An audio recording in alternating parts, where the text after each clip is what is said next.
introduce Dr. Richard Rains, Director of the Electrification and Energy Infrastructures Division of ORNL. He will speak today on an electrified U.S. infrastructure ecosystem, opportunities and challenges. Rick Rains is an electrical engineer by trade. He earned a BS degree in electrical engineering from Florida State University, a master's in computer engineering from the Air Force Institute of Technology, and a Ph.D. in electrical engineering from Virginia Polytechnic Institute and State University. He manages the R&D efforts of 150 scientists, engineers, and other staff at ORNL who are focusing on energy systems, electronics, and cyber physical systems development and analysis. He previously served as director for ORNL's Cyber and Data Analytics Initiative. In 2017, he testified before the U.S. Senate Energy and Natural Resources Committee on efforts to protect the electric grid and the nation's energy providers from cybersecurity threats.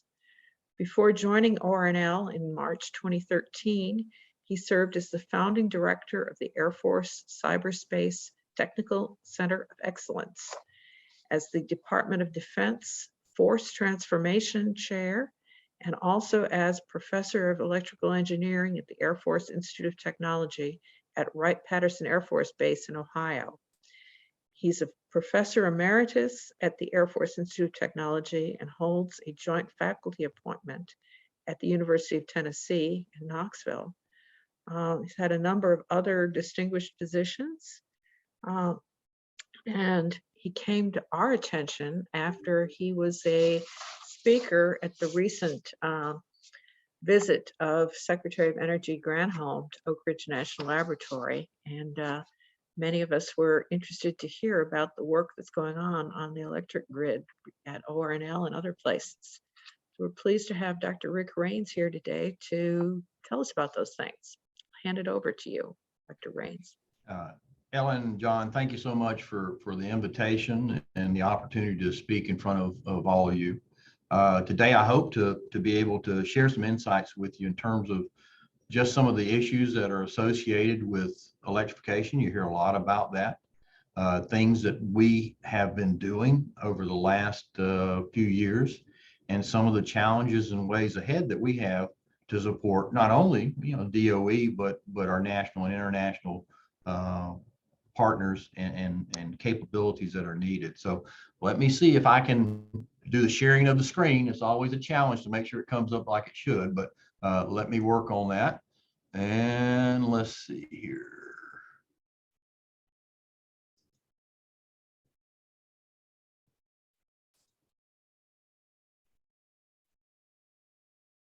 Are we seeing any of that yet? Yes. Yes, we sure are. You might go to slideshow mode. Okay. Are we there now? Yes. Yes. Okay, absolutely. All right, so success. And that concludes my presentation for today, folks. So no, again, I want to thank you all for this time, and please interrupt me if there's any questions. I'll be going through different levels in the discussion. But again, want this to be a dialogue. As Ellen mentioned, I've been a professor, and so sometimes you get behind a lectern or so and you can't shut up for a while. So keep me moving if I draw things out, or if you got questions, please let me know. So well, I'm sorry, let me jump in. We encourage questions, but I'm reluctant to stop your flow because it's interested in hearing everything. So I encourage people to put their questions in the chat on the side, and that way they won't lose their thought and they can remember them, but then we can get to them after your conclusion. So all right, sounds good, John. Sounds good. So again, we have grown accustomed to understanding that the electric grid and the services that it provides will always be there. Okay, and we are floored, and we take and really get excited when we have outages, or in the case of this last year when Texas had large outage and the things that went awry there. And so while it's very reliable, the energy infrastructure, we do have some issues associated with that. And those are issues related to natural occurrences from just nature, as well as man-made things that could occur. And so when we look at the ecosystem itself, and this is, you know, a conglomeration, if you will, of not only individual resources that exist, but new resources, resources that have been around for a long time. Okay, they are mature in terms of the technologies that are being used, but they're relatively simplistic also in terms of the technologies that are being used. And so if you look at this in a very simplistic manner, you go from what are the sources that are generating the electricity to being able to transmit it over a certain amount of distance, okay, whether it be a short distance, long distance, and then be able to take and distribute that to communities, to buildings, to individual users there. And so you've got this ecosystem that is being built because there were a lot of, in the early stages and before the internet, operational technologies that were required to take and have switches or control systems to take and control the generation, or the stepping up or stepping down of transformers that would take and allow us to transfer the energy over longer distance. And then you get back into looking at distributing and how we would distribute it in a certain way. So over time, we've gotten a little bit smarter in terms of how we take and manage these systems. But one of the key things to remember in this, and we know this, but I mean, you know, it's a Captain Obvious type statement, that commercial entities will only do things that end up being profitable for them. Okay, so it's got to be cost effective. Any changes that we make have got to be cost effective, because you know who ends up bearing the brunt of the cost? It's you and me and the consumer, because it gets passed to us. So while we're looking at newer ways to take and generate electricity through renewable energy sources, wind turbines, hydro, photovoltaic sources, they're still in their infancy per se in terms of efficiencies and the abilities to take and generate electricity. So at each one of these stages, 3 stages, there are a lot of research and development opportunities that we have to be able to take and interact with industry, with other research communities, including the industrial portions of that, the academic portions of that, the other laboratories, both the Department of Energy National Laboratories, but also Department of Defense National Laboratories that we interact with to be able to take and develop capabilities that will allow us to hopefully maintain and improve upon the capabilities and capacities that we have associated with this ecosystem. The other important thing associated with this, as with the advent of the internet, a lot of these operational technologies that to take and switches, relays, so forth, that had been used to control different types of devices or systems are now being integrated with the information technologies, the IT portion. And so a lot of the infrastructure in the ecosystem is tied into the internet. And so you can probably see that this also creates issues in terms of threats that may exist out there and vulnerabilities that people could potentially exploit based on this widespread interconnection of this ecosystem.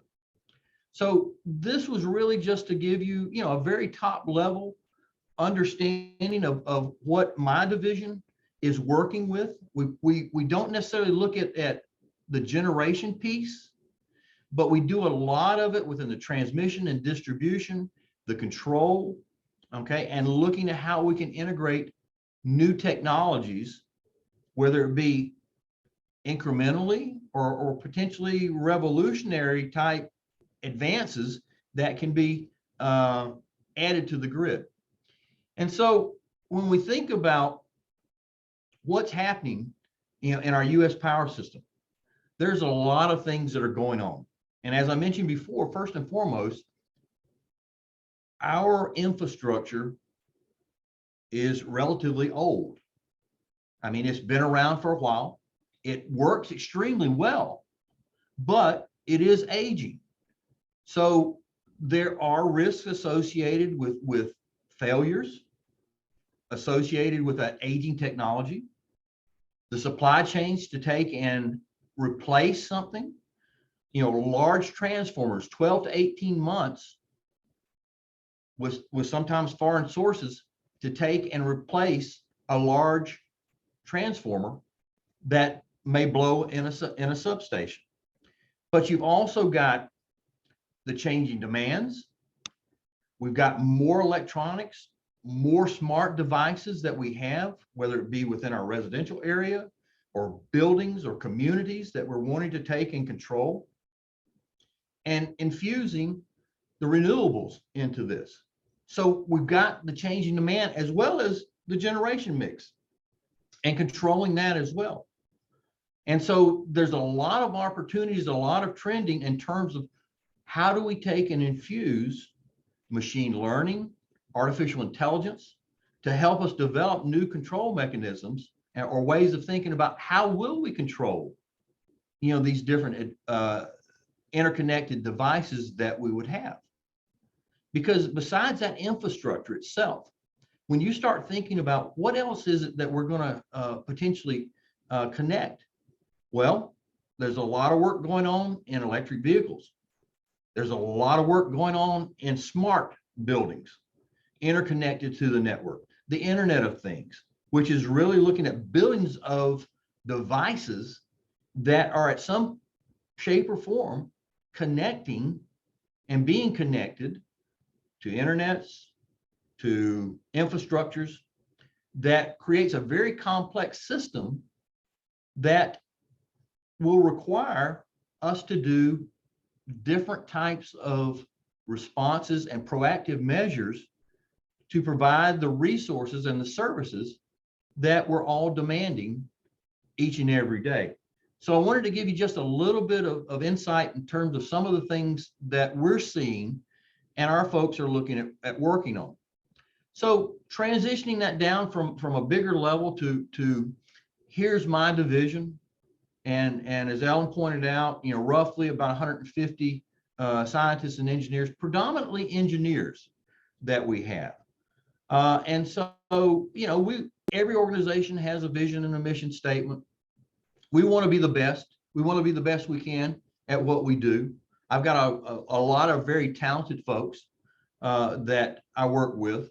And so being, among the 17 national labs, being the nation's lead, we would love to do this for energy systems innovation, resilience, and security. And so how are we going to do that? Well, we have been for a number of years, and all of you who have been associated with Oak Ridge for a number of years know that a lot of the things that we do out here, we do from what I consider a cradle to grave. We can have a very low technology readiness level idea that we take and develop, and we can mature that. In a lot of cases, we'd love to be able to transition that to an industry partner. But in some cases, we can take, because of the partnership that we may exist, we can take and mature that technology to get to a prototype stage, or even get to something more mature than that can be actually fielded in systems that our partners and our sponsors would want. So within our division, we start down at the microelectronics level and the chip level, at the die level, to take and develop a capability, and then look at how we can take and embed those capabilities into different systems and or system to systems type environments. And so when you think about it, how are we going to take and execute this mission? As I mentioned before, we are very engineering focused in terms of the things that we do. We bend the metal, okay, per se. We create a widget. So we're very applied in terms of the research that we do, but that's not to discount that we do not take and do some basic research as well. But it's a lot of applied research to look at not only what can we develop, we've got to be able to demonstrate, all right, technically, does it work? But also there's those socioeconomical issues that we've got to take and consider as well in terms of the demonstration and deployment. We have sponsors who are more interested in telling me the capability, show me the capability, and others that are more interested in, okay, what are the economics associated with this new capability? So we've got a wide range of things that we do. And so from that engineering focused capability, well, what are the areas that we have focused on? You may or may not have been familiar with back in 2020, the fall of 2020, during the midst of the pandemic, the lab went through what we call reimagining ORNL. And that was posturing us for 20 years out. Are we taking, or have we been sized properly? Have we been organized properly to take and meet those challenges 10, 20 years out?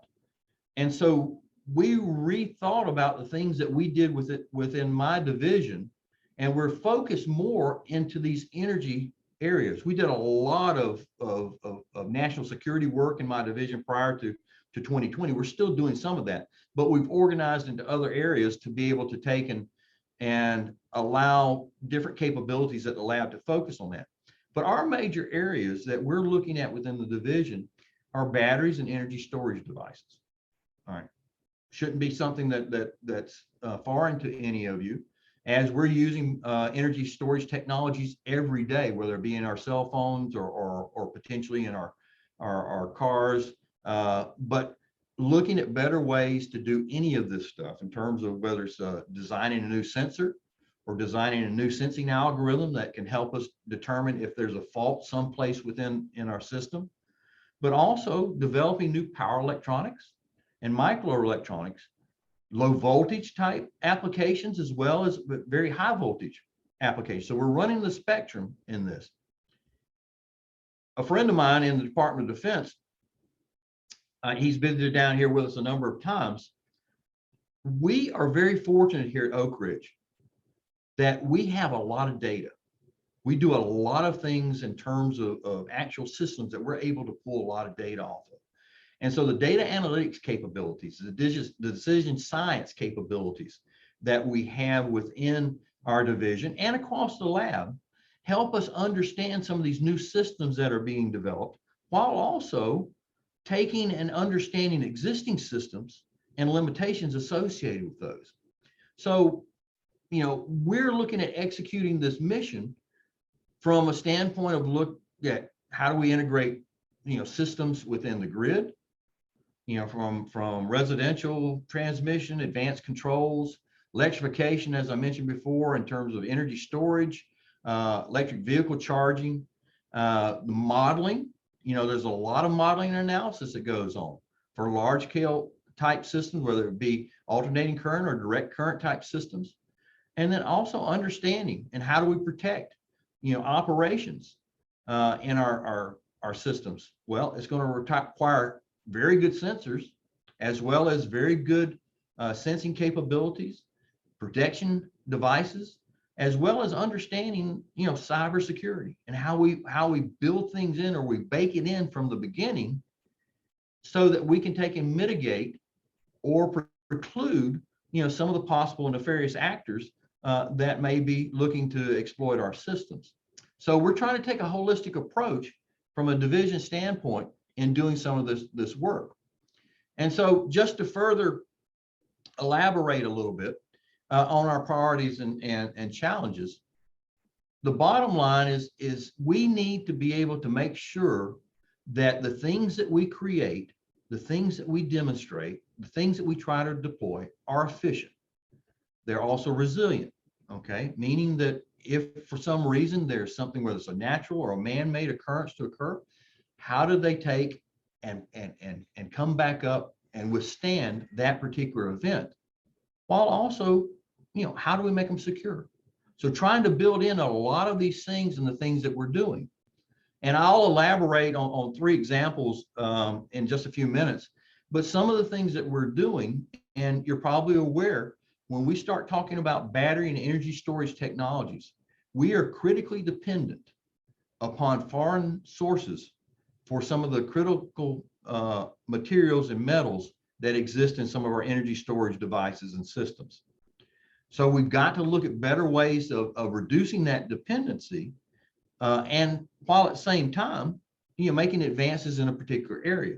And so whether that's in, like I say, the lithium-ion batteries or beyond lithium-ion batteries, to how do we take and look at the dynamic charging and wireless power transfer that we'll talk about, to, like I mentioned before, sensing and sensors. Infusing, developing the technologies, the integrative smarts, if you will, into these sensors so that they can take and autonomously operate and be validated that we're getting the information that we need. And hopefully, not much more than that, because too often we're having to collect everything and then sift through to minimize the data so that we can translate that into usable information. So a lot of it gets into real-time predictive analytics for situational awareness and control. And so we'll talk about, a little bit of that.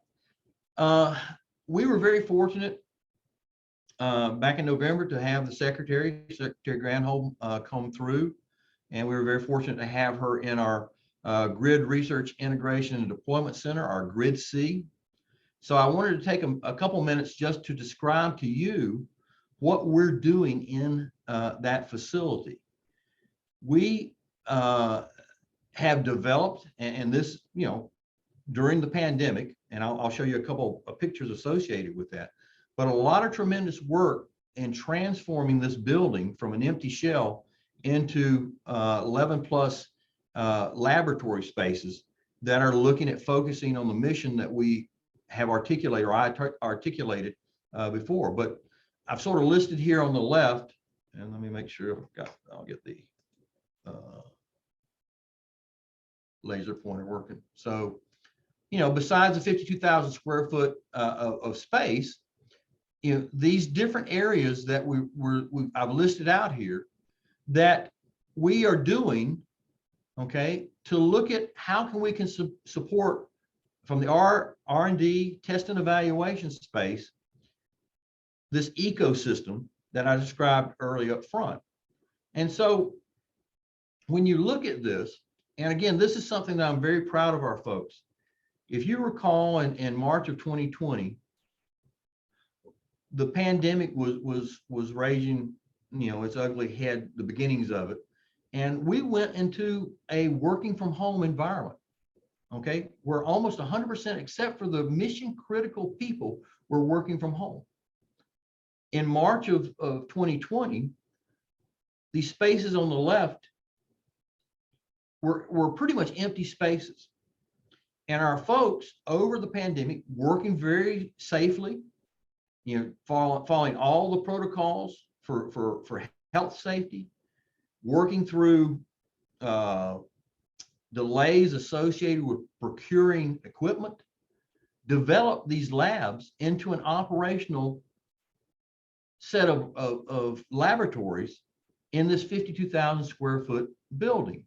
So, transforming an empty space into a hybrid AC/DC infrastructure lab, a tremendous amount of work just in taking and getting power distributed. Plus, we had been thinking about this and designing these, these ideas, but it wasn't until February of 2020 were we able to actually go in and start trying to build these things out. And like I said, the pandemic hit, and then, slowing us down. So, but the bottom line is that we've got an operational capability test bed that, like I said, houses a number of different laboratories that help us take and work issues associated with this ecosystem. So whether it be something associated with an effort that we've got going on called DarkNet, in 2017, I testified before the Senate on DarkNet and what we were doing in this area to try to secure, our critical infrastructure, to analytics laboratories that we've got for situational awareness, to taking and looking at, and I'll show you some of this in a couple of minutes, vehicle fast charging, battery manufacturing, energy storage capabilities that we take from the materials and create different types of battery technologies. And we're doing recycling of that as well, because that's a key component. We create these materials. Once their life cycle or lifespan is over, what are we going to do with those spent materials? We don't want to put them in a landfill. We need to be able to take and look at recycling those. But microgrid controls, another area, protection components, and being able to take and have large scale modeling of the grid. So hopefully what this particular slide captures is that we've got a lot of diverse areas that we're taking and doing within our division, within the Grid C, that are focused, interactively focused, to be able to solve some of the problems that I mentioned earlier in this presentation. And so I've got 3 examples that I want to briefly go through with you and then wrap things up and have any questions that you may have. So the first one is looking at battery energy storage, manufacturing, and recycling. One of my colleagues has provided this particular slide to me that shows you the battery development life cycle of energy storage, if you will. Up along the top, many types of application spaces that we've got. But when you look at it, from the standpoint of once you identify and have some type of material, you got to mine it, bring it out of the earth, do whatever, type of refining that we would do to be able to now start working with the processed materials. We do that. We don't do the first 2 pieces, but we do work with the processed materials here to start this process as we move to the right of developing the electrodes and the coating, the cell fabrication that we would have. How do we take and assemble these into a pack? And then the original manufacturer assembly, if you will. We've got partners that we work with that we are taking and doing transitioning to them to take it to the next level in that technology readiness level. And then looking and understanding our folks, what are those use cases that we've got out there that may drive different types of technology development that we would have. And so whether it be utilizing electric vehicles, both ground-based but air-based, and some orbital type base assets that we need to have use cases for, energy storage for the grid so that we can minimize the effects of things that happened out in Texas a year ago, long-term storage. And then, from a standpoint, are there secondary uses that we can have for these energy storage devices once they get down to a certain level of as batteries charge and discharge, you lose the maximum charging capabilities of these. But as this gets reduced down, are there secondary use cases that can utilize these devices before getting to the point of where we're maybe wanting to just do the recycling of those materials and then starting all over? And all of this, again, is looking at how can we do this in efficient, cost-effective, ecologically safe methods that we don't harm our environment.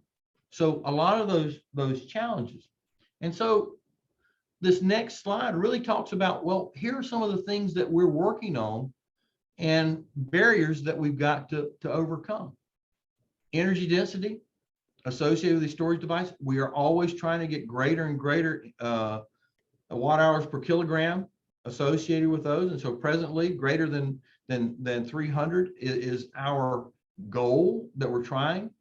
But also, from a standpoint of the increasing energy density, we got to decrease the cost, continue to make it cheaper, for consumers and for users of these systems to take and make it profitable. And then always enhancing the performance while maintaining safety. If you recall, what was it, a few years ago, on some of these little scooters that were catching on fire because the packaging was unstable and mixed. We've got to take and make sure that anything that we're putting out there is safe, okay, and working with the partners. So with those barriers, we think about, okay, well, what are those technical approaches that we've got to take to be able to take and possibly meet or exceed some of these goals? Well, as I mentioned earlier, taking and reducing the dependence on critical metals, other types of materials that we're not necessarily dependent upon foreign sources for. And so how can we possibly, generate cobalt free cathodes, next generations, getting higher capacity cathodes, higher voltage cathodes, looking at minimizing the inefficiencies associated with a particular design, and looking at just from a standpoint of different types of electrolytes that can be used, and how we can take and look at different configurations of these cells and interconnections are a lot of the things that we're doing here, within the Grid C.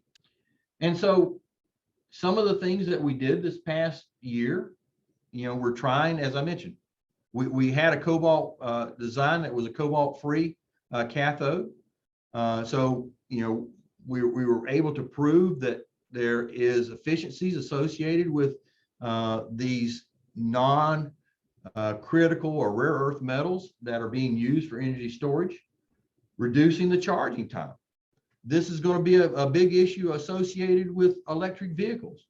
And we'll talk about that more in a couple minutes when I show you the electrical vehicle charging. And then looking at how do we take and have better methods for recycling lithium ion batteries? Disassembly, right now, there's a manual, mainly manual process for disassembling a lot of these car, the cells, the batteries for electric vehicles. And so we're looking at different ways to do that more intelligently and in a more automated fashion. And so the next, or this particular slide, actually shows areas of our battery manufacturing facility that we have in building 5200, or excuse me, our Grid C building, that we take it from that early materials, look at making the particular mixtures, the configurations, start then, with the roll-to-roll processing for developing our electrodes, furthering the assembly line, doing the configuration, whether it be electrode stacking or other types of configurations that we work on, to ultimately get to an energy cell pouch that we can take and transition to partners or continue to develop and demonstrate in-house capabilities. A lot of great partnerships that are being developed. And I think that you're probably aware of battery manufacturing plant that's underway in West Tennessee. I think in the Memphis area, I believe it is, if I'm not mistaken, that there's going to be a battery manufacturing facility there that will be also used. I think it's with, I want to say Ford, but I'm not sure if it's Ford manufacturing as well. But those types of partnerships we take and have to help us mature the technologies and also better understand the use cases that would exist out there. And so then transitioning wireless power transfer, anytime that we've got folks, coming into our Grid C facility, they're very interested in the wireless power transfer because, electric vehicles, they're coming about. You're seeing more and more advertisements. The Ford F-150, all electric pickup Mercedes has one out now. Like I said, all the manufacturers are going to electric vehicles. And so part of this is going to be, historically, we've been doing the static charging, pull into your garage, overnight plug in, charge it up. But what about the dynamic charging? Okay, so that as we're moving along a highway, how can we take and do rapid charging to help us extend the range associated with electric vehicles? And so when you start looking at high power and dynamic wireless charging, there's a lot of things that go into making sure that these we're efficient in terms of energy transfer, but we're also safe in this, because you have anywhere from 10 to 20 inch gaps depending upon the vehicles between something that would be on a surface and the bottom of your vehicle, and making sure that we have alignment in terms of our coils that we're developing here. And so what we're trying to do ultimately is not only extend the range of electric vehicles, but also look at working in conjunction with our battery folks, our energy storage folks, to look at minimizing the amount of time it takes to charge some of these. So we've got certain objectives of trying to hit 200 kilowatt dynamic wireless electric vehicle charging. And so we've got some things set up where we're looking at embedding some of our coils. This is one example underneath this particular Hyundai that a coil configuration, embedding those into a highway. And certainly we're talking about future type highway, so that we can have some rapid charging that would take place as vehicles are moving.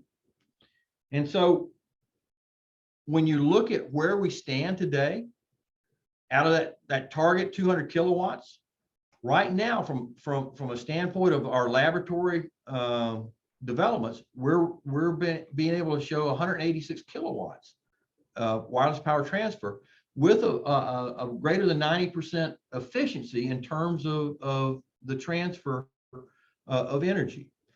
We've got planned, our researchers are going to go up to Michigan for a field demonstration of this capability at the American Center for Mobility. And I'm trying to remember exactly whether that's in Detroit. I don't exactly remember exactly where that is located. But this coming spring, have a demonstration that we talked to Secretary Granholm about earlier this year, and she's 100% supportive of this.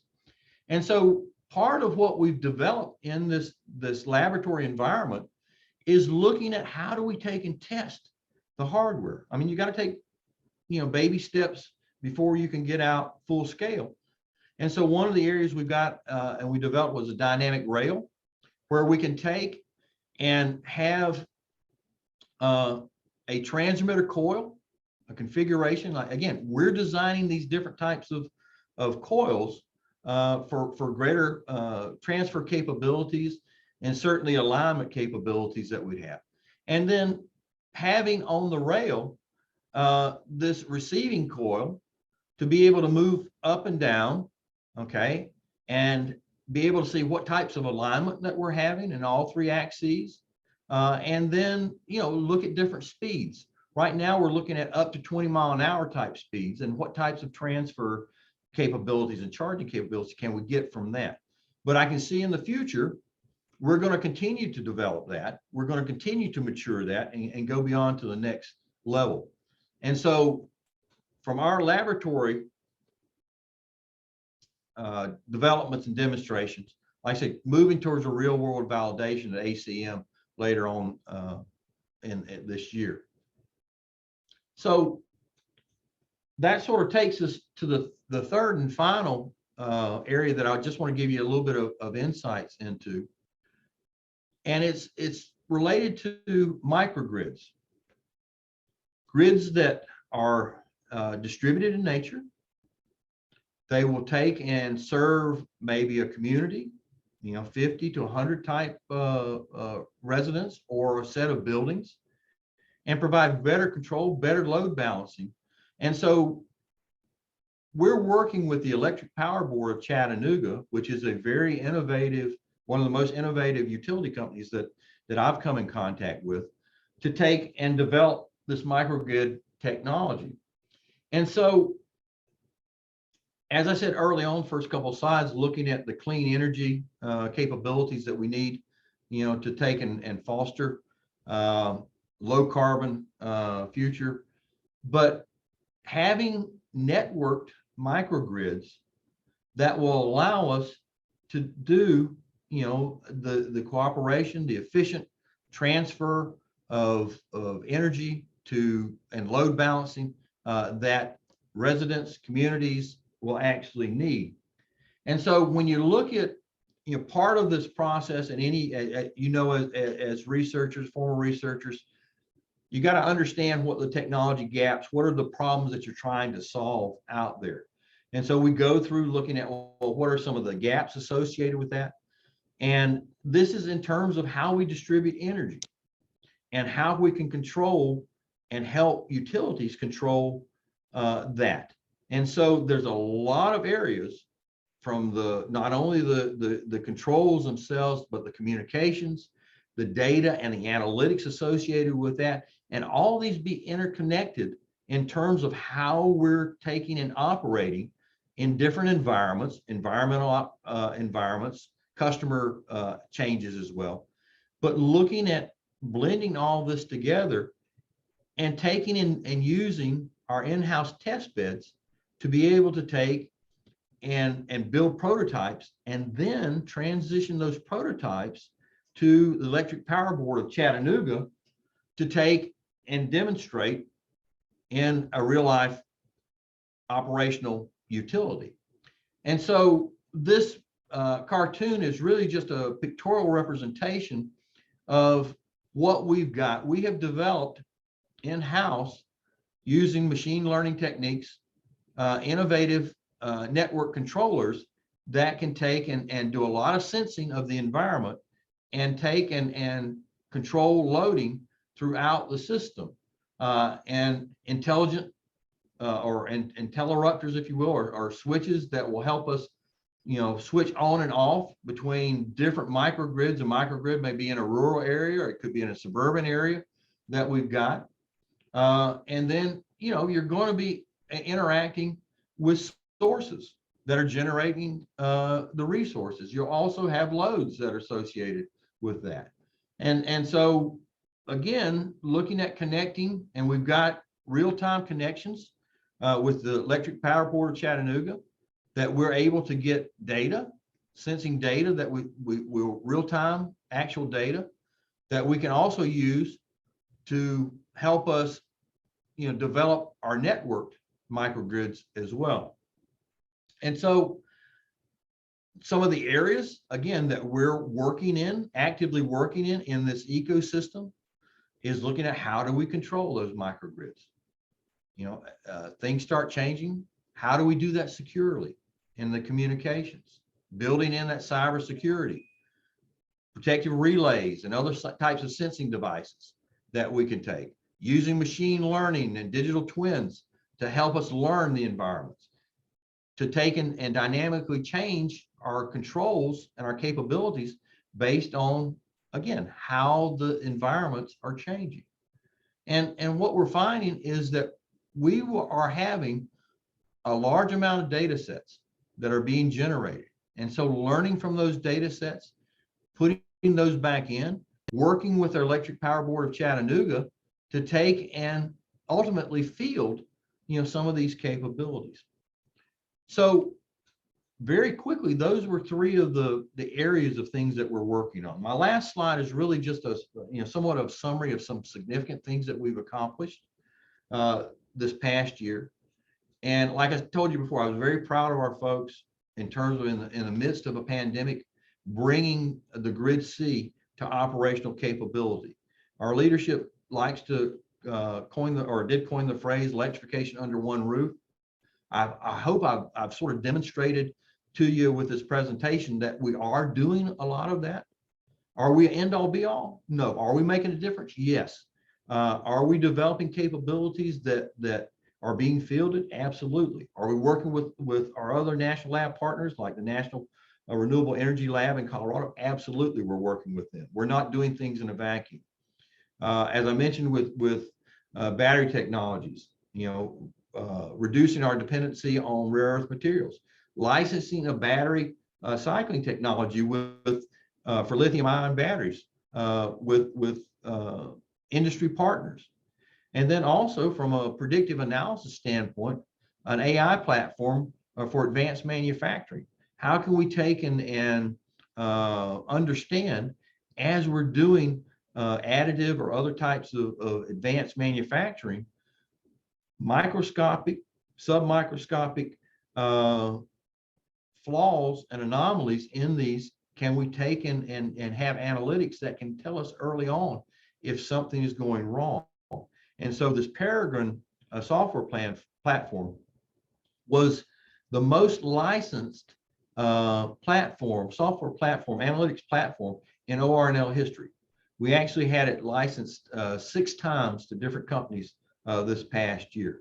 So very much a success story on some of the things that we're doing. A lot of other things that we're doing that just really didn't have time, to take and talk about. But, I want to say, again, thank you, for this time that you've given me to talk with you, share a little bit of the things that we're doing, and I'll attempt to answer any questions that you may have. I have a question about the 15-minute charge that you mentioned. Can you translate that into a C rate? Would you, I had my volume down a little bit. Would you repeat that question, please? You mentioned you had a goal there of a 15-minute charge. Right. Is that to 100% or 100% charge? Yes, one of the goals, and it's a long-term goal, is to look at being able to take and get a complete charge for electric vehicle in the same amount of time that you would take and fill your gas tank with gas. So we're talking about, roughly 5 minutes or so is the goal. Now we're a long way from that, but that is for a full charge. But can you Okay, let me translate that number into an equivalent C rate? High rate charging poses a risk for battery lifetime, and also it can be a safety problem as well. Absolutely, John. And I will tell you, I am not the expert to answer that particular question. I know enough to be dangerous, but when we get into the details, I can't answer that question for you, but I can get an answer for you from some of my experts. Okay, let me transition to invited people to put their questions in the chat. So let me go through some of these quickly, and we don't have to belabor the answers, but see how many we can get. So Ann asked, good to hear about the emphasis on recycling. She asked, are we pushing mining and refining operators to be maximally eco-friendly? The people that we're working, and certainly we're not working with everybody, but the people that we're working with, they definitely have that in mind in terms of how we're doing it eco-friendly. So the answer is yes, but we're not working with everybody. Okay. Let's see right, let me take the C rate. We heard about that. Oh, Ellen asked, where is the Grid C facility? We've got, and I probably should have shown a slide of that. We have got a Hardin Valley campus out there. And so the Hardin Valley campus is, located off of Hardin Valley Road. They're off of Pellissippi Parkway.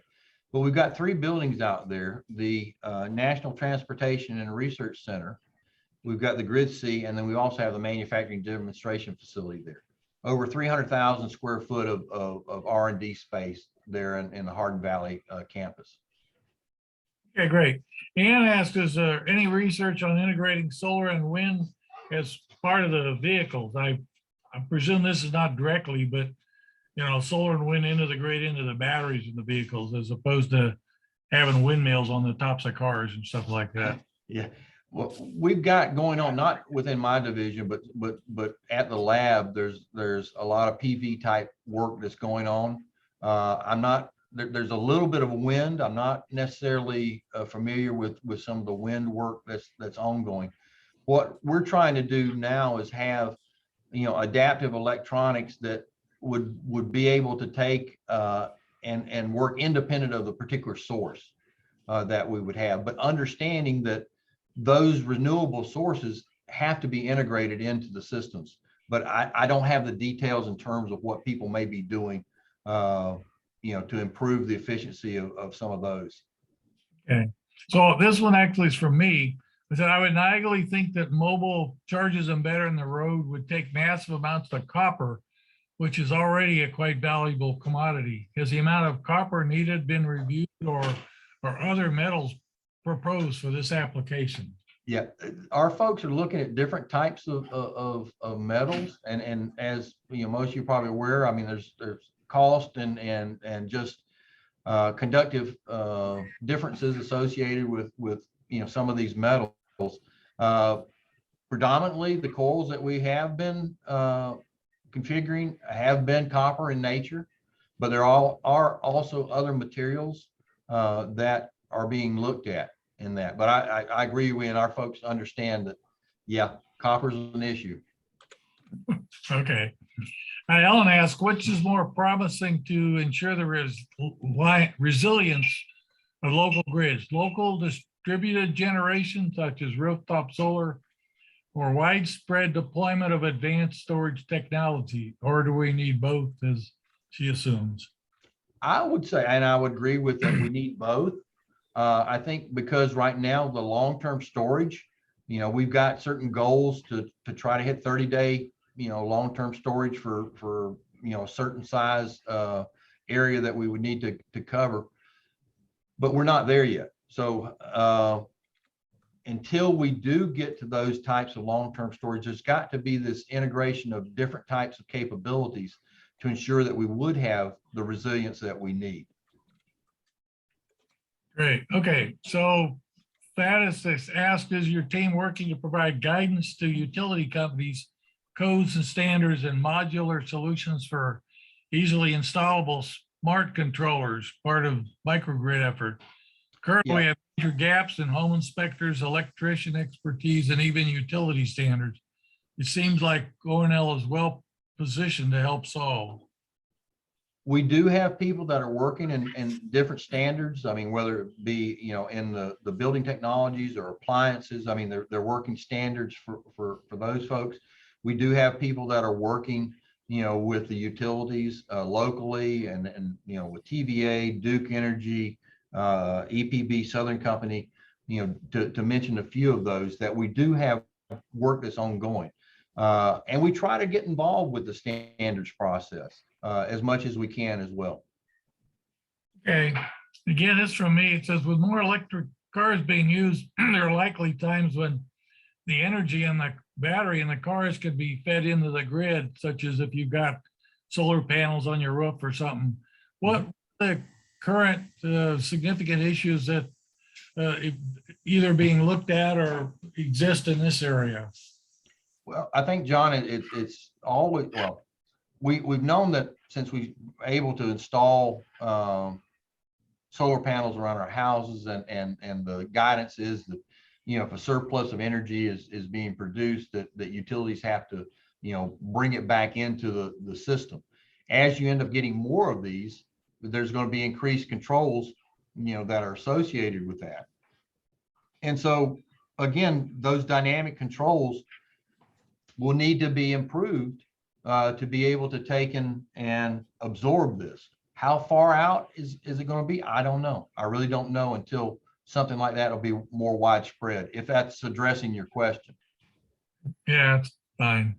Yeah, no, thank you very much. Yeah, I'm sorry. I'm trying to read and think at the same time here. I apologize.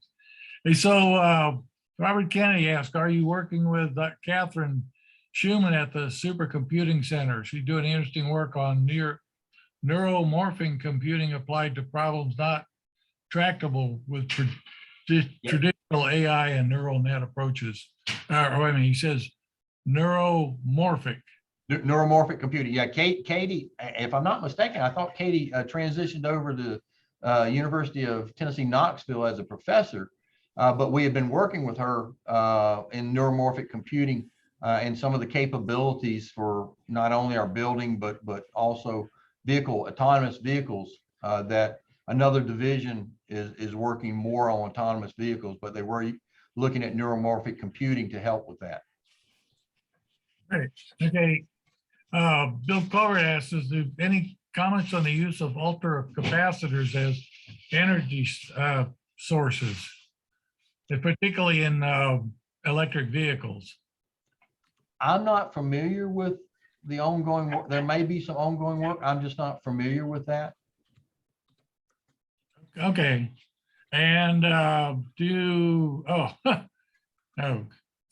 Bob, okay, he's a general question, not related to that. A couple of people asked questions about fusion and fission, and I haven't relayed them because it's a general topic of wherever you get your energy, how are you going to transmit it and store it? So it's not unique to new fusion or fission or anything like that. Right. And then let's see, the last one I saw I wanted to get to is I'm sorry.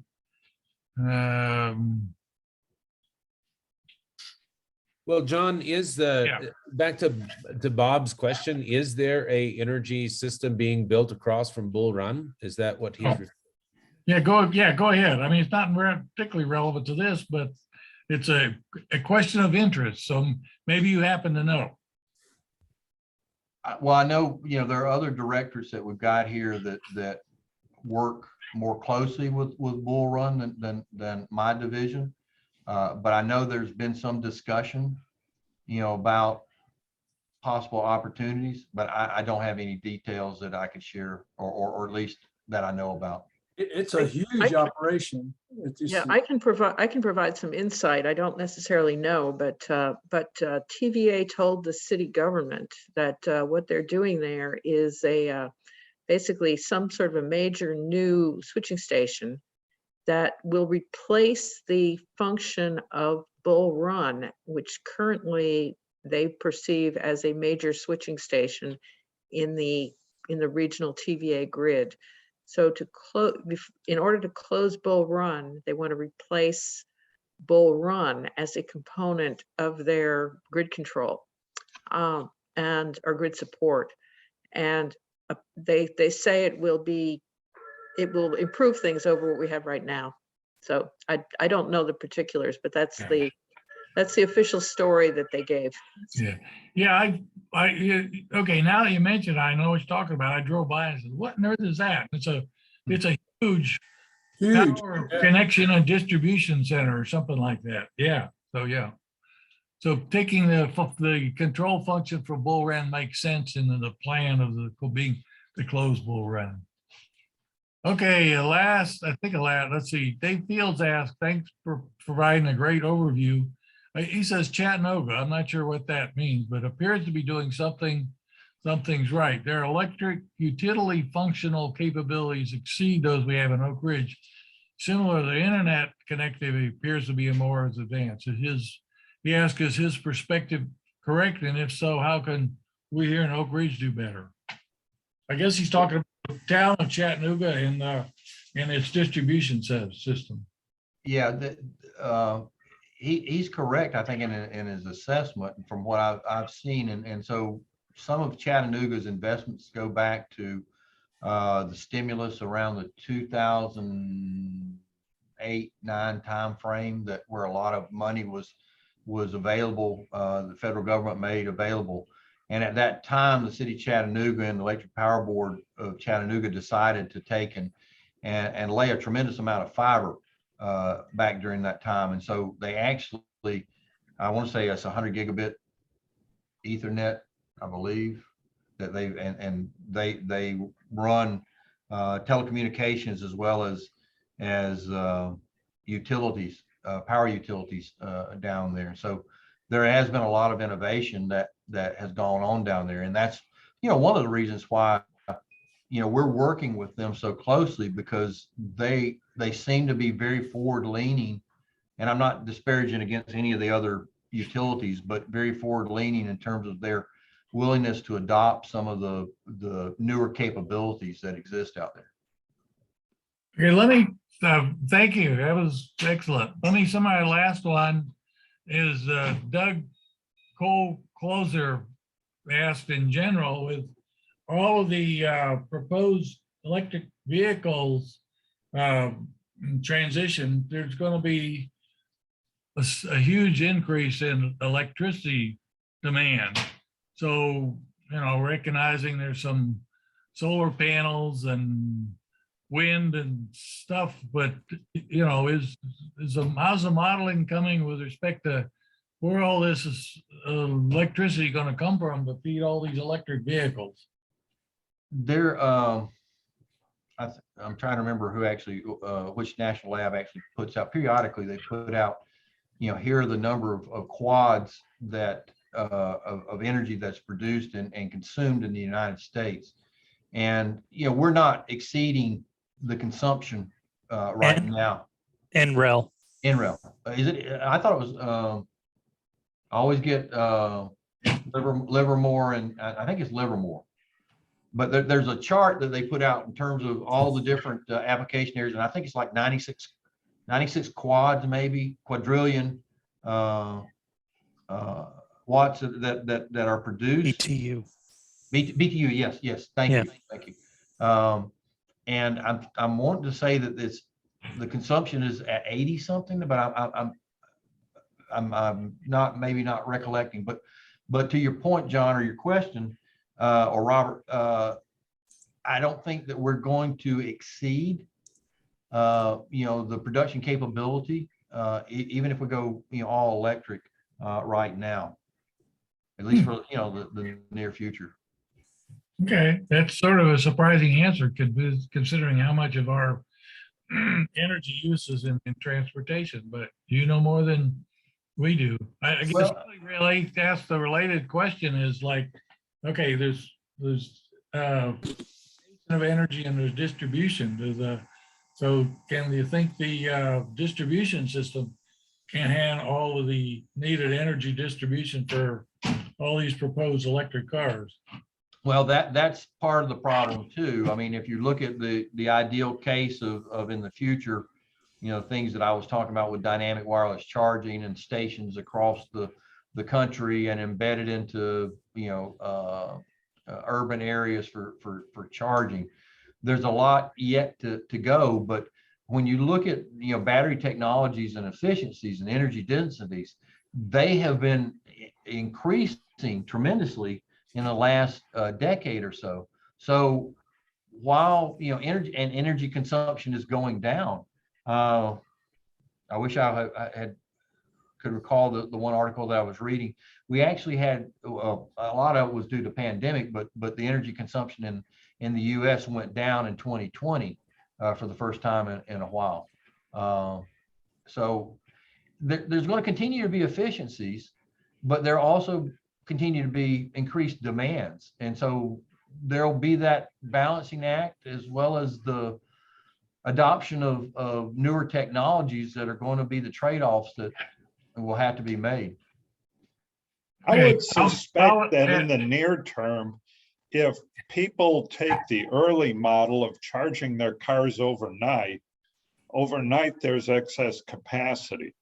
When you come to charging cars on the go as they drive, then we may be hitting demand more at peak demand times.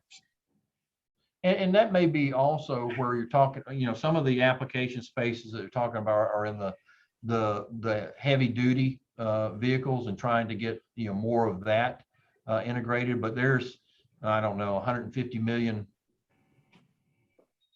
I may be off a figure in terms of number of semis, 18-wheelers in the United States. I'm probably off a decimal point on that one.